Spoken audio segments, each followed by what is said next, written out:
Hi, எல்லாருக்கும் வணக்கம். இன்னைக்கு வந்து பிரியாணி மசாலா தான் அரைக்க போறோம். பிரியாணி மசாலா ஏற்கனவே நான் அரைச்சு வீடியோ போட்டிருக்கிறேன். நிறைய பேர் வாங்கிட்டு மறுபடியும் திரும்ப கேட்டுக்கிட்டே இருக்கிறது. இது ஒண்ணுதான் ரொம்ப ஸ்பெஷலா ஓடிட்டே இருக்குது. ரொம்ப செம்மையா இருக்குதுன்னு சொல்லி பாராட்டிக்கிட்டே இருக்கிறாங்க. முஸ்லீம் பிரியாணி மாதிரியே இருக்குது அப்படின்னு சொல்லியிருக்காங்க. இதுல முஸ்லீம்காரங்க ஒருத்தர் இந்த எங்களுடைய மசாலையை போட்டு பிரியாணி பண்ணிருக்காங்க. வேற ஒருத்தர் அதை சாப்பிட்டு பார்த்துட்டு அவங்க நாங்க முஸ்லீம் தான் நாங்க பண்ணுவோம், ஆனா இந்த மெத்தடு எனக்கெல்லாம் தெரியலங்க. கண்டிப்பா இந்த மசாலா எனக்கு வேணுங்கன்னு சொல்லி கேட்டு வாங்கி அவங்களும் செஞ்சு மறுபடியும் சாப்பிட்டுட்டு அவங்க பிள்ளைங்க எல்லாம் செம்மையா இருக்குன்னு சொல்லி பாராட்டி இருக்கிறாங்க. உங்களுக்கு வேணும்னா கீழே தெரிகிற அந்த வாட்ஸ்அப் நம்பருக்கு மெசேஜ் பண்ணியே கால் பண்ணியே கேட்டு வாங்கிக்கோங்க. இப்ப வாங்க மசாலா அரைச்சிடலாம்.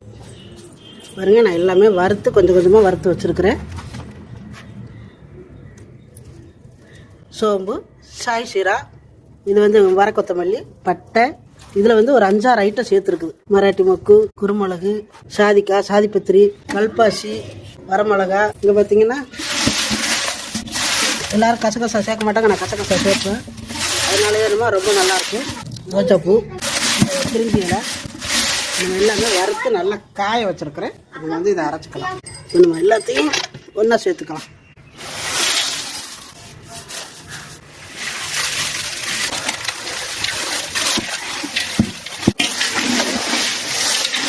இதை அள்ளி போட்டு நம்ம அரைச்சிக்கலாம்.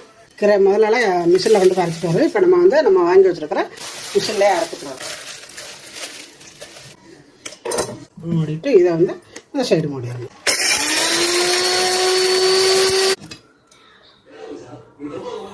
பாருங்க, நல்லா நைஸாக அரைவிட்டுரும். அவ்வளோதான்.